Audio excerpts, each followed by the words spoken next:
My name is Kyler Waymeyer, and today I will be presenting my book reflection on the book that I chose to read. It is entitled Replenish, the Virtuous Cycle of Water and Prosperity. This is written by Sandra Postal, and it is a very, very well-reviewed book, just going over some human-caused issues in our water cycle and some potential solutions that we could implement to kind of counteract that, given by both Sandra herself as well as some other experts in the field. So just as a little roadmap of what this presentation will be going over, I'm first going to talk about Sandra Postal herself, just get some information out there about the author. Next, we'll move into a general kind of synopsis of what the book is about itself. And the way this book is structured, it has a lot of specific examples kind of isolated from each other. So for the sake of time, I'm going to go over two of those main kind of points that I took away from it, and that will be deforestation and plowing in agriculture. And finally, after that, I'm just going to go over something that I found a really interesting takeaway from the book that could be applied to sustainability in general. So who is Sandra Postal, the author of this book? She is a freshwater conservationist, as well as an author and a speaker. She got her education first from Wittenberg University, where she got a geology and political science degree.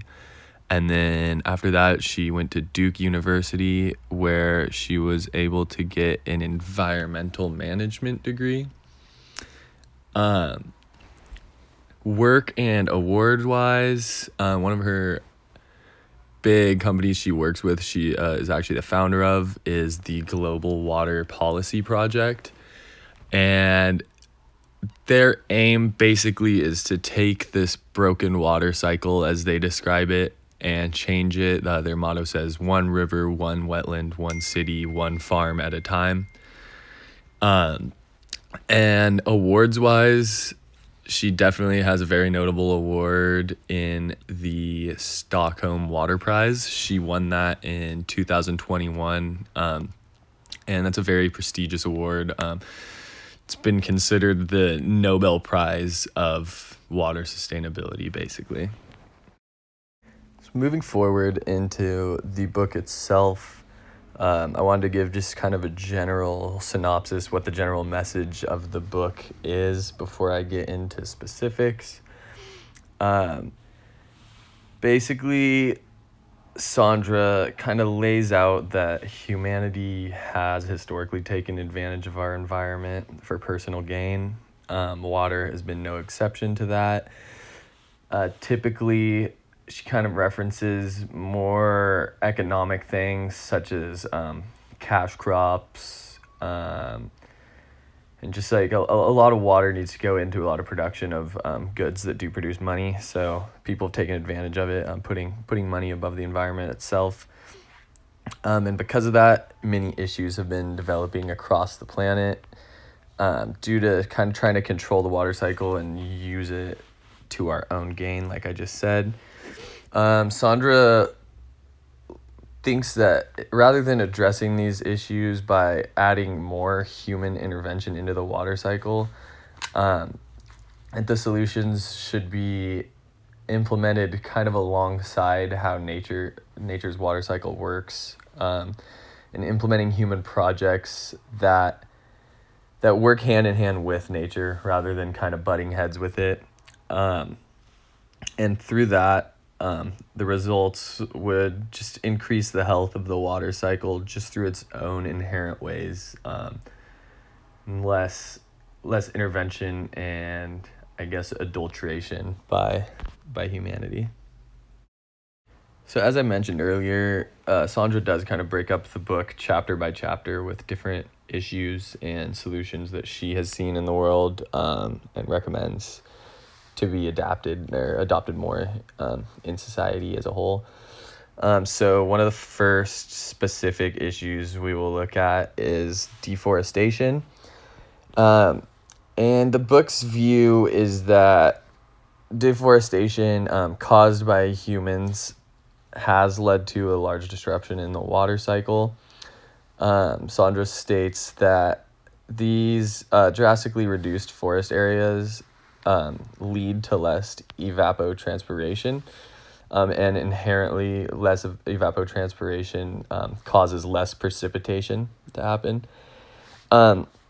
In specific, areas with large forests such as the Amazon are heavily affected. She goes over a specific example of Sao Paulo in Brazil, where they faced one of the biggest droughts in their history, and had a lot of water issues. Just kind of their water management on top of it definitely wasn't a help, but the drought specifically that's brought on by this deforestation had a huge impact on the city, and they needed a lot of help with that. And yeah, kind of relating what the book said about deforestation to my personal experience and what I've learned in the class. We discussed a lot about drought issues and how this is a really big factor. Outside of just the kind of global warming issue, that there are other causes of drought, and this really helped me understand that better. I didn't really know deforestation could have such a big impact on the precipitation in an area. But especially with that example from Brazil, it's now very apparent to me that is the case.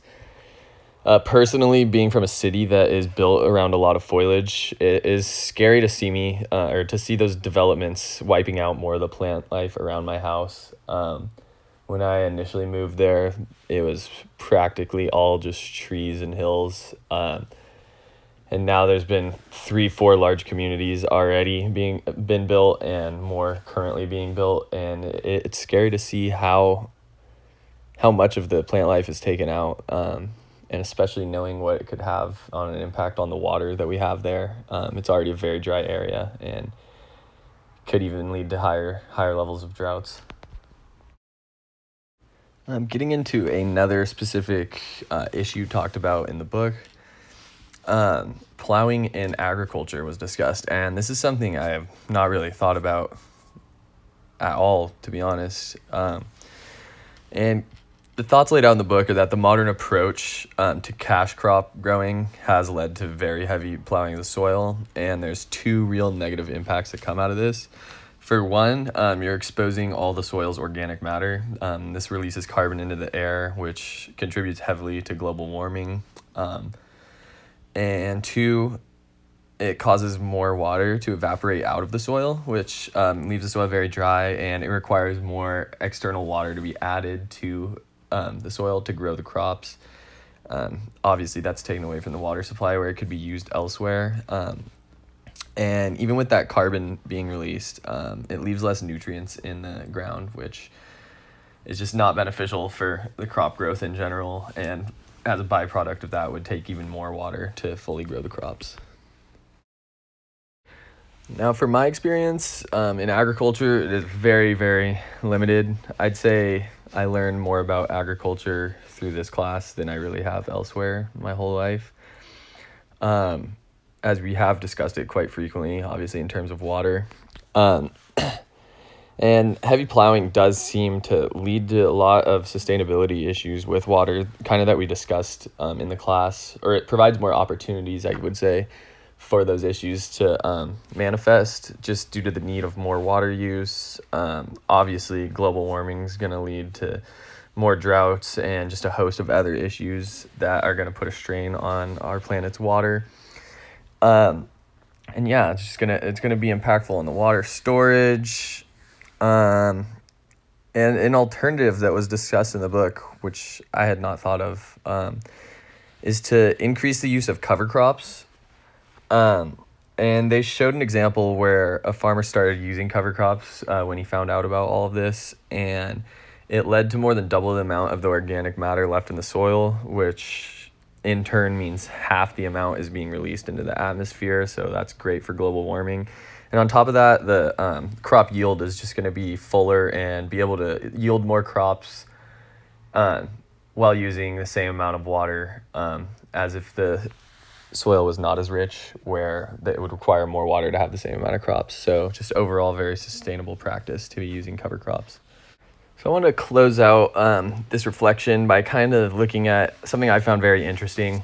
I think this just applies to kind of society in general and how we really can take sustainability to the next step.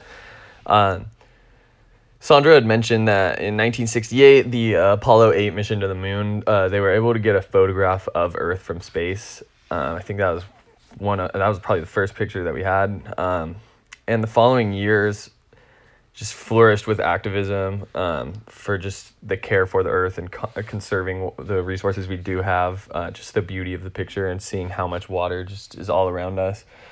I think it really spoke to the public.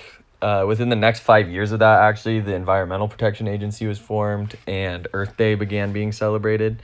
And yeah, many of those positive impacts still affect our world for the better to this day.